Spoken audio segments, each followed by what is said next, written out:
अयोध्या से एक ट्रेन में बैठ जाता है, उसे गोरखपुर जाना होता है।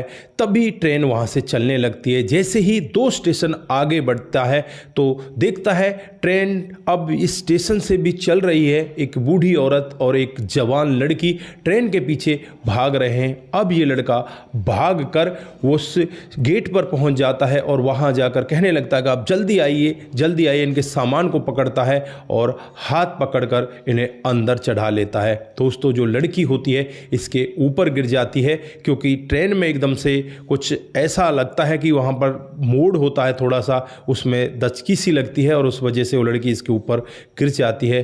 वो लड़की हंसने लगती है, मुस्कुराने लगती है और कहने लगती है कि तुम्हें कोई चोट तो नहीं लगी। दोस्तों, ये लड़का भी हंसकर जवाब देता है कि नहीं नहीं, मुझे कोई चोट नहीं लगी। उसके बाद इनका जो 2-2.5 घंटे का सफ़र होता है वो बहुत लंबा हो जाता है, इनके जीवन में पूरा बदलाव ला देता है।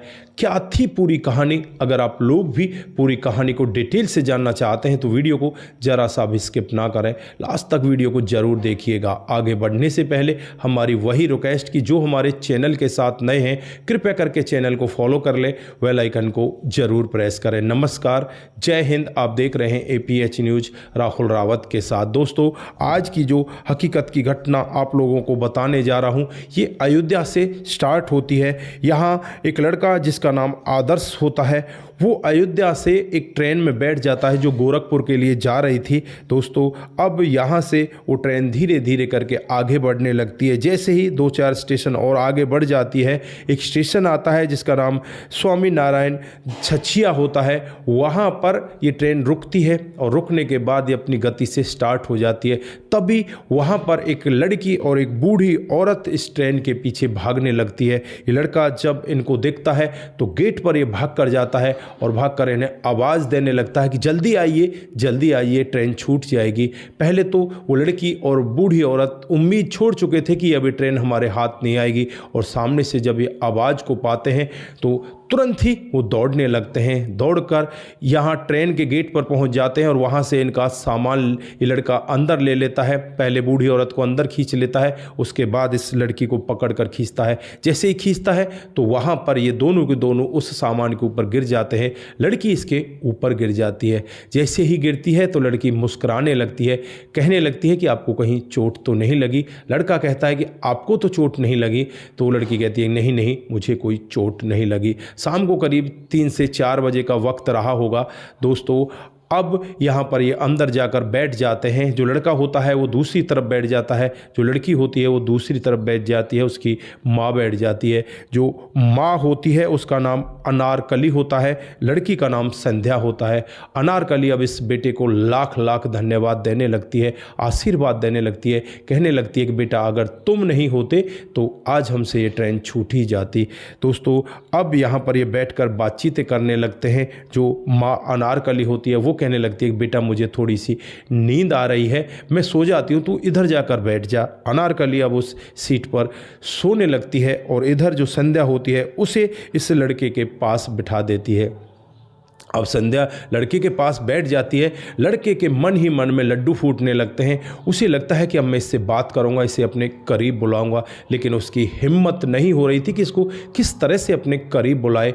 फिर यहाँ पर वो बाहर की तरफ देखने लगता है और संध्या से कहने लगता है कि बाहर की तरफ देखो, कितना अच्छा नज़ारा है। दोस्तों, संध्या बाहर की तरफ देखने लगती है। बाहर की तरफ देखती है तो बहुत अच्छा नज़ारा उसे भी देखने को मिलता है, वो भी बहुत ज़्यादा खुश होती है। और इधर जो लड़का होता है उसके कंधे पर संध्या अपना सिर रख देती है और कहने लगती है कि मुझे भी नींद आ रही है। लेकिन अगले 1 मिनट में इनके जीवन में बहुत बड़ा बदलाव होने वाला था।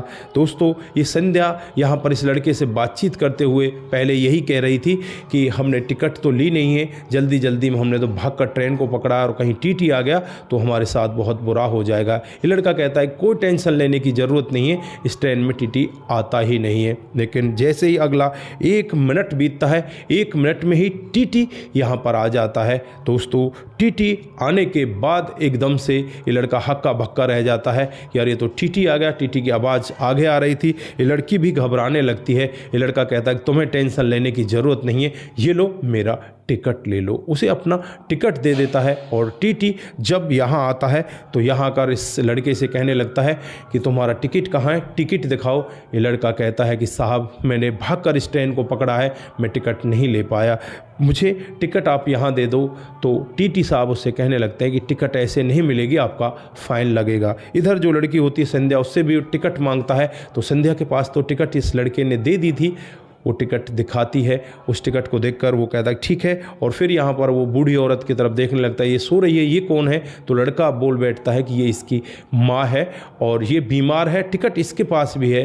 टीटी भी सोचता है कि शायद लड़की के पास टिकट है तो इसके पास भी टिकट होगी। अब इस लड़के से कहने लगता है कि लाओ टिकट बनवाओ। वो कहता है कि कोई बात नहीं, ये बीमार है, आप चलो थोड़ी आगे बढ़कर मेरी टिकट बना देना। फिर वहाँ से आगे बढ़ जाता है और वो लड़का वहाँ जाकर टीटी साहब से आग्रह करने लगता है, कहने लगता है कि टीटी साहब कुछ कम बढ़ती कुछ पैसा ले देकर मेरी टिकट बना दो। लेकिन टीटी साहब मानते नहीं और पूरा फ़ाइन उसे लगाया जाता है और उसकी टिकट बना दी जाती है। दोस्तों टीटी वहाँ से चला जाता है। उसके बाद ये लड़का खुश होता हुआ वहाँ उस लड़की की बगल में आकर बैठ जाता है।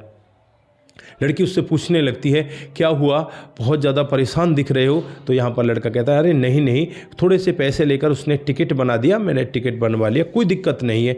अब यहाँ पर लड़की अपने पर्स को खोलती है, उसमें 250 रुपये उसके पर्स में थे और उन पैसों को निकाल कर इसे देने लगती है। कहने लगती है कि ये लो आपका पैसा लग गया हमारी वजह से, आप ये पैसे रख लो।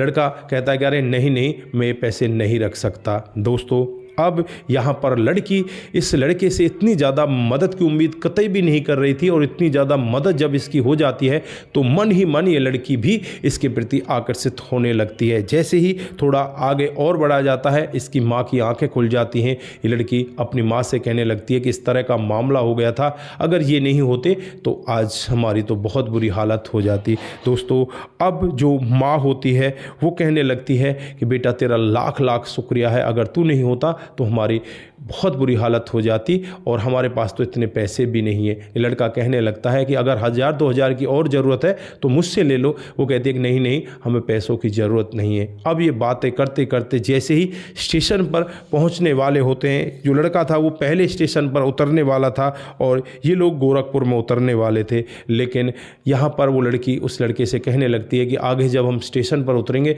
तो हमें वहाँ पर फिर से टीटी पकड़ लेगा और हमारे पास इतने पैसे भी नहीं हैं। दोस्तों ये लड़का कहता है कोई बात नहीं, मुझे वहाँ से भी जाना है और यहाँ से भी जाना है, दोनों जगह से मैं जा सकता हूँ, मैं तुम्हारे साथ चलता हूँ और मैं तुम्हें स्टेशन से बाहर निकलवा दूंगा। दोस्तों जैसे ही अब इनका स्टेशन आता है तो वहाँ पर ये तीनों लोग उतर जाते हैं। ये लड़का उन्हें वहीं पर बिठाता है और जाकर प्लेटफॉर्म की टिकट ले आता है और उसके बाद ये बड़े आराम से वहाँ से निकल जाते हैं। लेकिन ये पल इनके लिए बहुत भारी होने वाला था। जो लड़की है वो इस लड़के की तरफ देखती है, लड़का भी इस लड़की की तरफ देखता है, दोनों की आंखें नम होती हैं। लड़का चाहता था इसे नंबर दूं लेकिन उसके पास तो कोई फ़ोन ही नहीं था।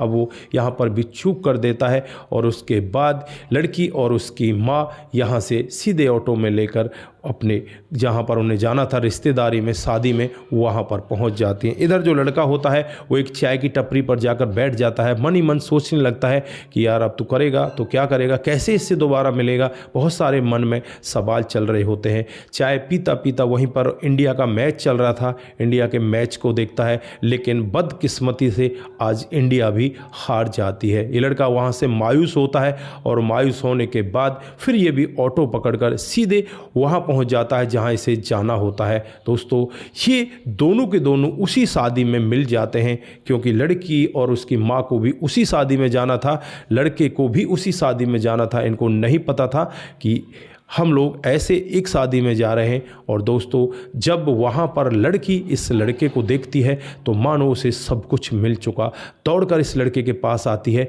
आप यहाँ पर कैसे? तो लड़का भी कहने लगता है आप यहाँ पर कैसे? तो दोनों बताने लगते हैं कि हम तो इसी शादी में आए हैं।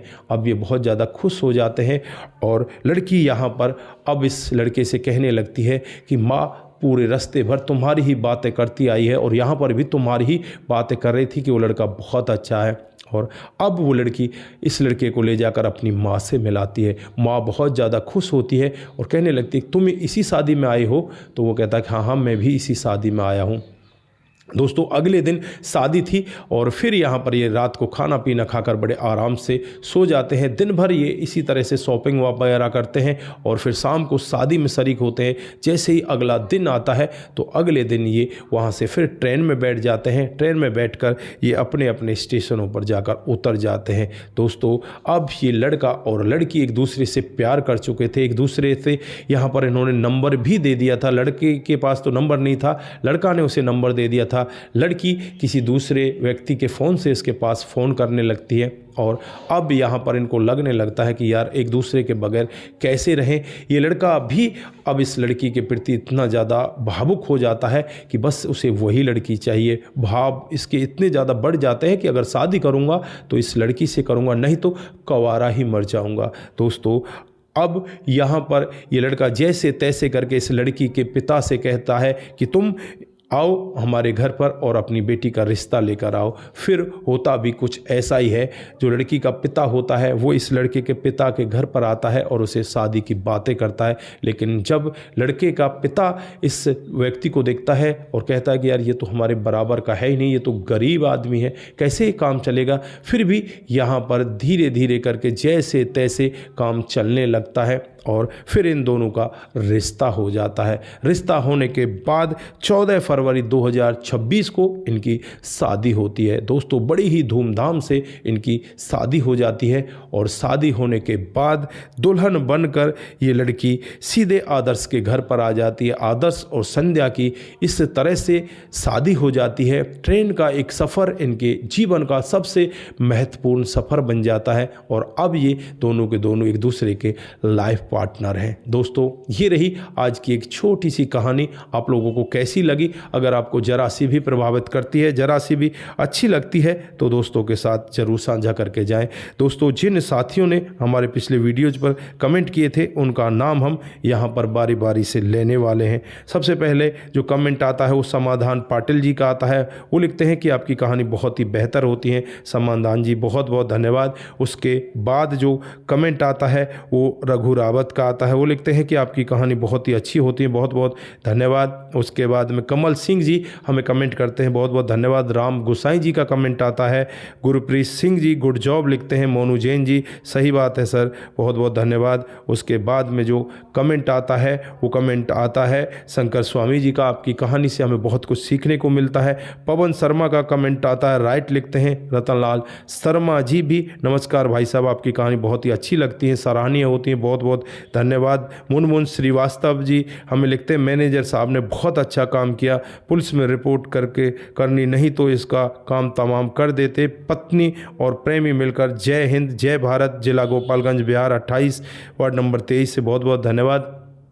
उसके बाद गुरप्रीत सिंह जी हमें गुड जॉब लिखते हैं। कमलेशकर सिंह जी वेरी नाइस कानपुर से, बहुत बहुत धन्यवाद जी आपका कमलेश जी। मोनू जैन जी वेरी नाइस लिखते हैं, बहुत बहुत धन्यवाद। आप सभी लोग इसी तरह से हमारे साथ बने रहें, इसी तरह से अपने कमेंट हमारे साथ में साझा करते रहें। सतर्क रहें, सावधान रहें, रिश्तों की अहमियत को ज़रूर समझें। नमस्कार, जय हिंद, जय भारत।